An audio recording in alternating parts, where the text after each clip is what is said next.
நாம பார்க்க போற வழக்கு கொஞ்சம் சிக்கலானது, ஆனா ரொம்பவும் முக்கியமான ஒண்ணு. நீங்க சும்மா கற்பனை பண்ணி பாருங்க. 2003ஆம் வருஷம் மத்திய பிரதேசம் ஒரு வீட்டுக்குள்ள ஒரு மனைவி கொலை செய்யப்படுறாங்க. ஓகே. யாருக்குமே தெரியாம அதிகாலை 3 மணிக்கு அவங்க உடலை எரிச்சிடுறாங்க. கணவர் தப்பிச்சு ஓடிடுறார். இந்த மொத்த கேஸுமே ஒரே ஒரு சாட்சியை நம்பித்தான் நிக்குது. அவங்களோட 7 வயசு மகள் ராணி. ஒரு குழந்தை சாட்சியா? ஆமா. ஆனா இங்கதான் ஒரு பெரிய பிரச்சனை. அந்த பொண்ணுகிட்ட வாக்குமூலம் வாங்குறதுக்கு 18 நாள் லேட் ஆயிடுச்சு. 18 நாளா? அது ரொம்ப பெரிய தாமதம். அதேதான். இப்ப கேள்வி என்னன்னா, ஒரு குழந்தை சொல்றத இந்த தாமதத்துக்காக நாம தள்ளுபடி செஞ்சிட முடியுமா? ஒரு கணவன் அமைதியா இருக்கிறது அது அவரையே குற்றவாளியா மாத்திடுமா?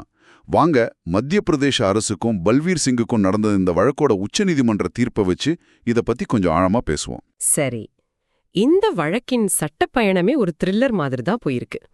முதல்ல விசாரணை நீதிமன்றம், அதாவது ட்ரையல் கோர்ட் என்ன செஞ்சாங்கன்னா, மகள் ராணியோட சாட்சியம், கணவர் தப்பிச்சு ஓடுனது, யாருக்கும் தெரியாம உடலை எரிச்சது, இதெல்லாத்தையும் வச்சு அவருக்கு ஆயுள் தண்டனை கொடுத்தது.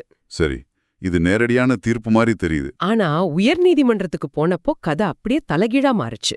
அவங்க கணவரை விடுதலை செஞ்சுட்டாங்க. என்ன சொல்றீங்க? விடுதலை பண்ணிட்டாங்களா?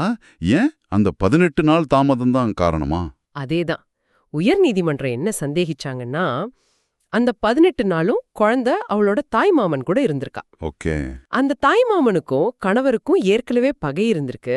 அதனால அந்த மாமா குழந்தைக்கு பொய் சொல்லி கொடுத்திருக்கலாம், அதாவது டியூட்டர் பண்ணிருக்கலாம்னு உயர்நீதிமன்றம் ஒரு பெரிய சந்தேகத்தை எழுப்பி அவரை விடுதலை பண்ணிடுச்சு. ஒரு நிமிஷம். அந்த பொண்ணு 18 நாள் அவங்க மாமா கூட இருந்தா சரி. ஆனா அதுக்காகவே அவ சொல்றது முழுக்க போயின்னு எப்படி முடிவு பண்ண முடியும்? இது கொஞ்சம் பாடாபாடி மாதிரி தெரியலையா? இதுக்கு உச்சநீதிமன்றம் என்ன பதில் சொல்லுச்சு? இது ஒரு அருமையான கேள்வி. இங்கதான் உச்சநீதிமன்றத்தோட பார்வை தனிச்சு நிக்குது. அவங்க 2 முக்கியமான விஷயங்களை வேறுபடுத்தி காட்டினாங்க. என்ன அது? ஒன்னு சிறு மாற்றங்கள், அதாவது இம்ப்ரோவைசேஷன். இன்னொன்னு கட்டுக்கதை, ஃபேப்ரிகேஷன். ஒரு குழந்தைய 1.5 மணி நேரம் குறுக்கு விசாரணை செஞ்சா அவங்க கொஞ்சம் தடுமாறலாம் இல்லையா? ஆமா ஆமா. சம்பவம் நடந்த நேரத்தையோ இல்ல அவங்க அம்மா என்ன கலர் உட போட்டிருந்தாங்கன்றதையோ மாத்தி சொல்லலாம். அது சிறு மாற்றம்.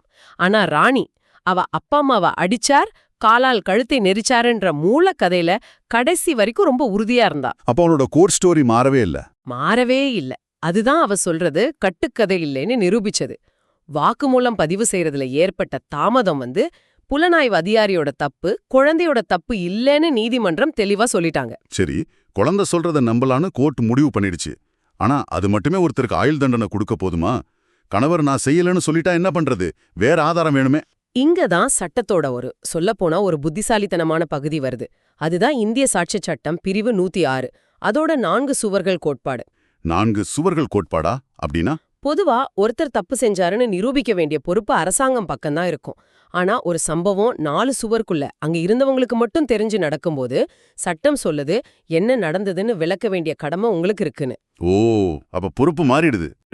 அங்க என்ன நடந்ததுன்னு விளக்க வேண்டிய முதல் பொறுப்பு அவருக்கு தான். அதேதான். அதுதான் இந்த வழக்குல கணவருக்கு பொருந்தியது. அப்போ அவர் மனைவி எப்படி இறந்தாங்கன்னு அவர் விளக்கவே இல்லையா? துளி கூட இல்ல. தன் மனைவிக்கு அசாதாரணமா மரணம் நடந்தத பத்தி அவர் எந்த விளக்கமும் கொடுக்கல. இந்த மௌனம் தான் அரசு தரப்பு சாட்சியங்களோட சங்கிலியில விடுபட்ட இணைப்பு, ஒரு மிஸ்ஸிங் லிங்க் மாதிரி செயல்பட்டதுன்னு உச்சநீதிமன்றம் சொல்லுச்சு. அப்போ அவரோட மௌனமே அவருக்கு எதிரான ஒரு முக்கிய சாட்சியமா மாறிடுச்சு. மிகச் சரியா சொன்னீங்க.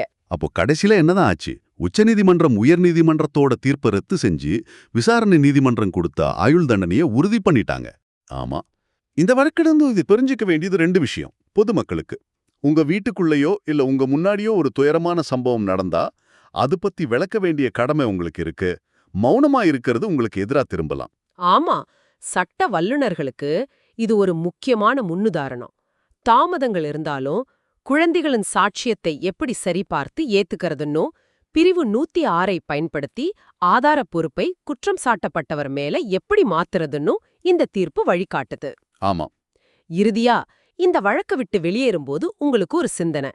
ஒருத்தரோட மௌனம் காக்கும் உரிமை எங்கே முடியுது? ஒரு துயரத்தை பத்தி விளக்க வேண்டிய தார்மீக மற்றும் சட்ட கடமை எங்கே தொடங்குது?